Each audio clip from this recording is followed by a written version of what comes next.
Coming up next, the story of an epic collaboration between one of rock's most iconic rebels and one of the most prolific songwriters of the era.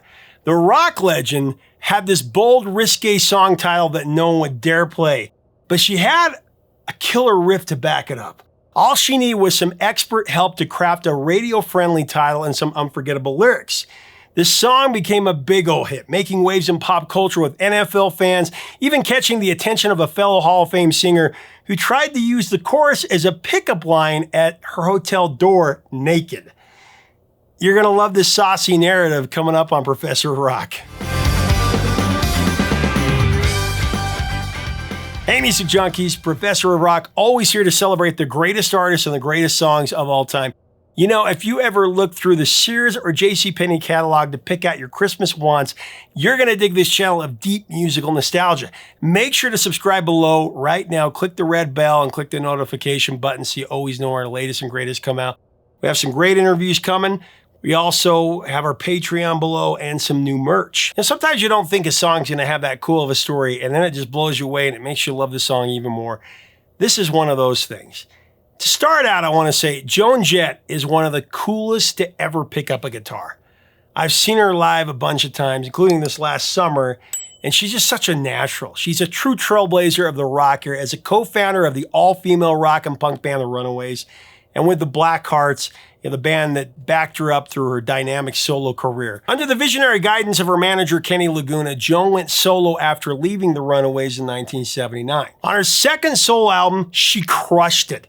She totally dominated the airwaves in 1982 with one of the biggest hits of the year and one of the biggest hits of all time, I Love Rock and Roll. She had 3 consecutive top 20 smashes. You know, I Love Rock and Roll, followed by Crimson and Clover, the cover by Tommy James and the Shondells, and Do You Want to Touch Me?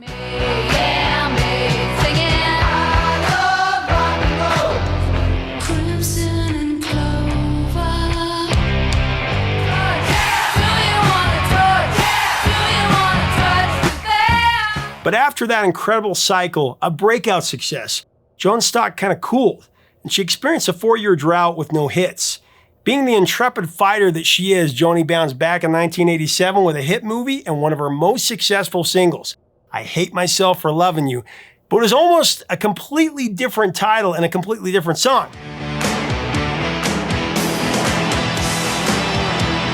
So I chose my word very carefully when I described Joan as intrepid. She had to be in order to make it in a male-dominated business at that time. As many gigs, the quintet of the Runaways were ridiculed, sometimes even spit on by men in the audience. Joan actually recounted one of those nights that they were spit on while touring through Europe. It was actually when she was with the Blackhearts, one of the times, opening for Scorpions in Spain and Italy. Joan found that those countries had such a macho culture, seeing a woman on stage playing a guitar just didn't sit right with them. They just couldn't understand what she was doing there. And they absolutely hated it. So the way they reacted, they were vicious, screaming every profanity you could imagine and calling Joan Jett every filthy name in the book. As for the spitting, it was relentless. I mean, as gross as it sounds, Joan said that she was literally covered in spit from head to toe. She said it was just hanging off of her. Ugh. After a while, though, their attacks became very personal for Joanie. Her fearless nature took over. She went from being scared to getting angry and indignant. Joan's attitude was bring it on. Do whatever you're gonna do. You have to kill me to get me off this stage. Now, the resurgence of Joan Jett in 1987 actually started when Joan landed her own New Year's Eve special on MTV.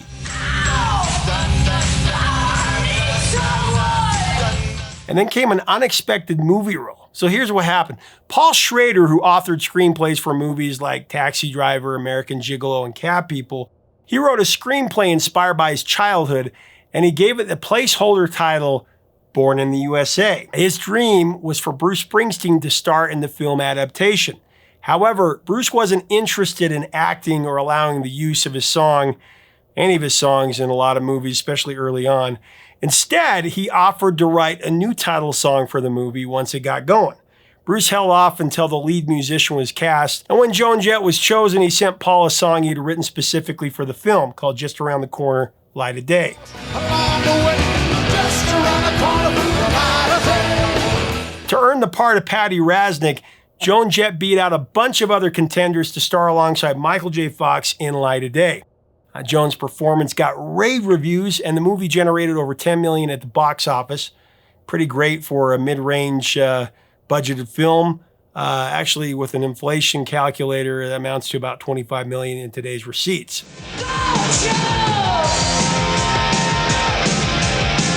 So when it came time to gather material for her #6 studio album, Up Your Alley, her longtime manager and crusader, Kenny Laguna, was determined to get Joan back into the top 10 charts.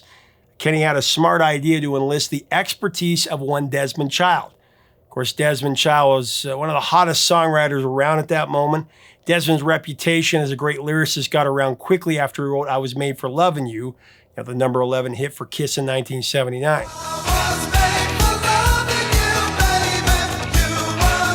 In the 80s, Desmond Child became a powerhouse in the music world, with his name tied to some of the decade's biggest rock hits and biggest power ballads.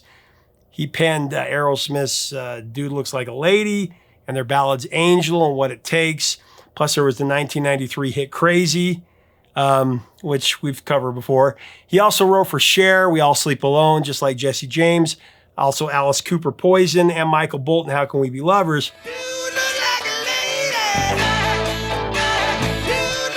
By the 90s, Child was behind hits from Ricky Martin, like Livin' La Vida Loca and She Bangs, and then later for Katy Perry. His songwriting portfolio expanded to include artists like Kelly Clarkson, Carrie Underwood, Scorpions, Weezer, Marcus King, and many others. Desmond claims to have written more than 3,000 songs in his lifetime. With more than 500 million records sold and over 80 top 40 hits to his name, his career is nothing short of legendary, with a capital L.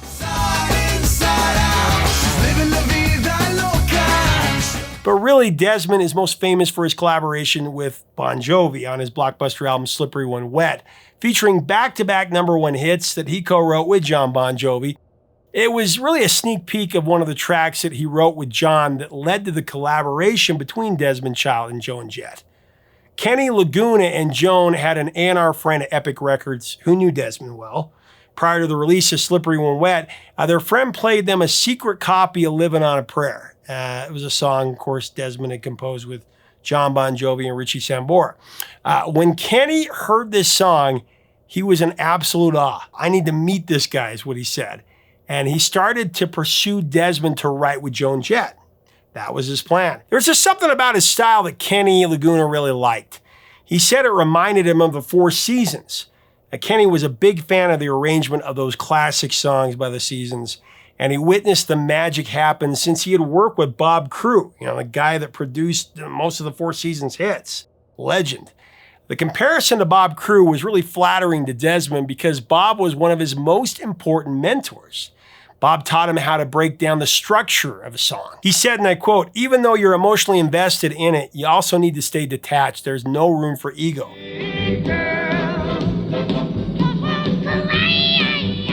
At first, Desmond gave Kenny the brush off. He wanted nothing to do with the new Joan Jett project. Not to disrespect Joan Jett, but he was knee-deep with some really big names at that time, like Aerosmith. But Kenny didn't give up. Joan's biggest champion kept bugging Desmond until he finally agreed to meet with Joan. And that was all it took, really. Desmond was instantly attracted to her magnetism. He described Joan as the female Elvis Presley. Hey, I don't argue with that. Well, you can do anything, for my blues ways. Well,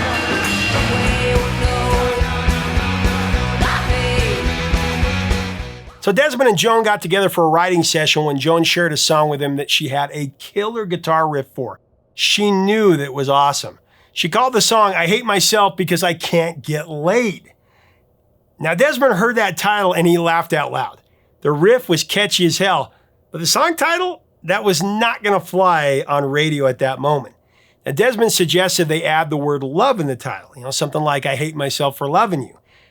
Joan bristled at the idea. She responded that she'd already written songs with love in the title, I Love Rock and Roll. And she was adamant that she needed to stay away from a very similar title. Desmond was a master of the love song, right? I Was Made for Loving You, You Give Love a Bad Name. In the end, Joan acquiesced and they started to construct I Hate Myself for Loving You with Desmond shaping the build-up for a big chorus. I hate myself. In addition to locking in Desmond Child, Kenny and Joan had the good fortune of getting ex-Rolling Stone guitarist Mick Taylor to perform on the recording of I Hate Myself for Loving You. A lot of people don't know he played the solo. A little background, Mick became a member of the Rolling Stones in '69 after Mick and Keith sacked Brian Jones. Mick was an energizer on several of the greatest songs by the Stones like Brown Sugar and Bitch. Now, when Mick left the Stones in '75, there was a lot of speculation as to why. It surprised a lot of fans. Mick's reason for quitting the group was because he didn't think it was going anywhere. Kind of difficult to understand that one, since, the 5 years that he was a lead guitarist of the Stones was one of the most creative periods for the band, and successful. How do you leave the biggest rock band in the world, arguably? The media pressed Mick for more answers, to which he added that he had grown wary of the group's spiraling drug use.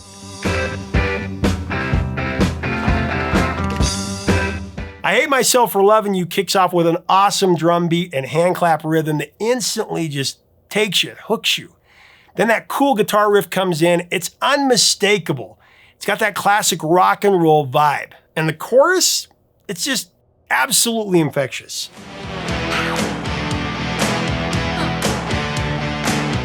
The Blackhearts' Ricky Bird played lead guitar on I Hate Myself for Loving You, while Joan Jett played rhythm.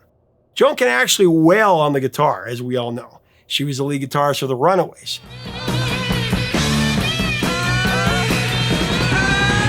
When Joan became interested in being a musician, she tried the scholarly approach. She actually walked into her first guitar lesson and told the teacher, "Teach me how to play rock and roll." Joan said that the instructor looked at her like she had 3 heads. She quit after just 1 lesson.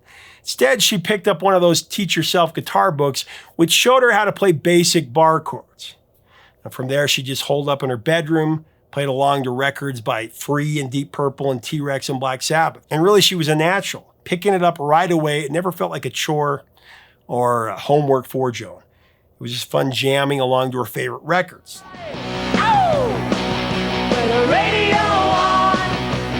Now, although Mick Taylor admitted that he was stunned when the song became a hit, the results, they weren't a surprise to Kenny Laguna at all. I mean, the plan worked exactly as he had outlined it. The collaboration with Desmond Child returned Joan Jett and the Blackhearts to the top 10 with a bullet. I Hate Myself for Loving You sprung to number 8 on the Billboard Hot 100, and it went to number 20 on the rock charts. It gave Joni her first big hit single in nearly half a decade. A glorious comeback. One of the biggest songs of that summer.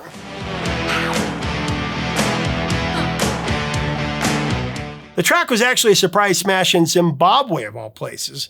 Went all the way to number 1 and stayed there for 4 weeks.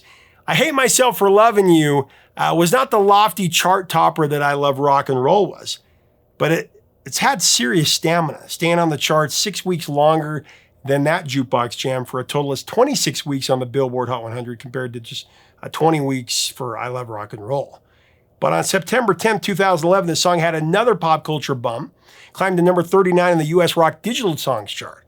Joan Jett and the Blackhearts and Desmond Child received further accolades when the song was nominated for Best Rock Performance by a Duo or Group with Vocal at the 31st Grammy Awards. So let's talk about what happened after. I mentioned that pop culture bump. As critical as the single success was for Joan Jett at that point of her career, it actually found a whole new life nearly 20 years later when TV producers decided it would be the perfect opening theme for NBC Sunday Night Football. It got a fresh makeover, complete with a third song title for this, Waiting All Day for Sunday Night. It got brand new football-themed lyrics. Now, ironically, Joan initially rejected NBC's offer without explanation. So Veronica Gretton, founder of 401k Music Inc., suggested to the New York Post that the network might have lowballed Joan, pointing out that 2006 was a bit of a lean period for Joan. But pop star Pink was the first to sing the updated version when Joan passed in 2006. The following year, Faith Hill took over. She held that spot until 2012 before Carrie Underwood stepped in starting in 2013, and until further notice is still doing it. In 2019, Joan Jett joined Carrie Underwood at the Country Music Awards for a special performance that brought together both of their versions of Sunday Night Football's theme song, the hybrid of I Hate Myself for Loving You morphing into Waiting All Day for Sunday Night. It's become a staple on one of TV's most watched shows, enjoying more than 18 seasons of airtime. Incredible. Joan's connection to sports doesn't end there. She's also a big fan of Major League Baseball. As a dedicated Baltimore Orioles supporter, she performed the national anthem at Memorial Stadium in 1989, just a year after I Hate Myself for Loving You hit the top 10. She returned to sing it again in 1995, this time at the new Oriole Park at Camden Yards. At the twilight's last gleaming. I Hate Myself for Loving You was featured in the opening scene of Birds of Prey when Harley Quinn is moving on after a breakup with the Joker. And it was also used in the season 5 trailer for Big Mouth and an episode of Family Guy.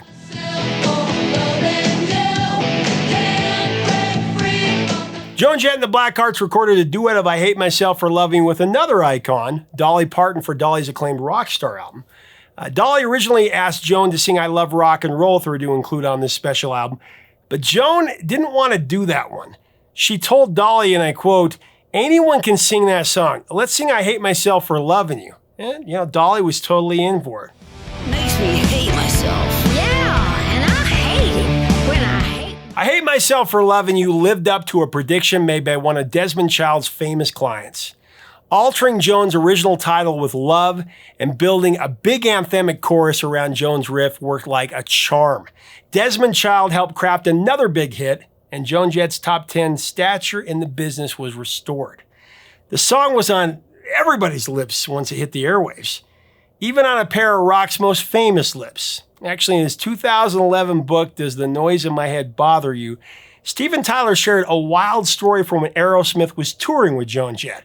So one night, he shows up at her hotel room door, completely buck naked. And when she opened the door, he quipped, "I hate myself for loving you." Needless to say, Joan was not amused and promptly shut the door in his face. Oh boy.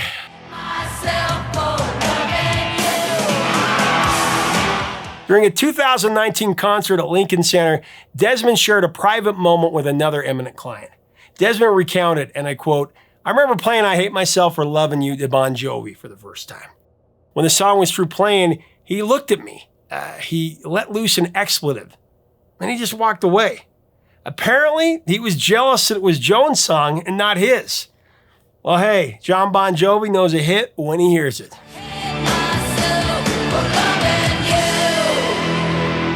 Hey, leave us a comment about Joan Jett in this 80s classic. What do you think?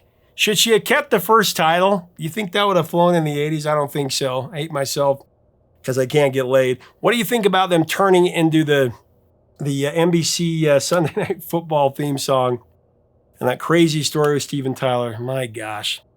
I'll tell you what, great song, and Joan Jett, one of the best in the business. Let's have a great discussion about her, celebrate her work. What else would you like to see on here? If you like our content, we invite you to subscribe. We'd love to have you as part of the community here at Professor of Rock. Until next time, 3 chords and the truth, my friends.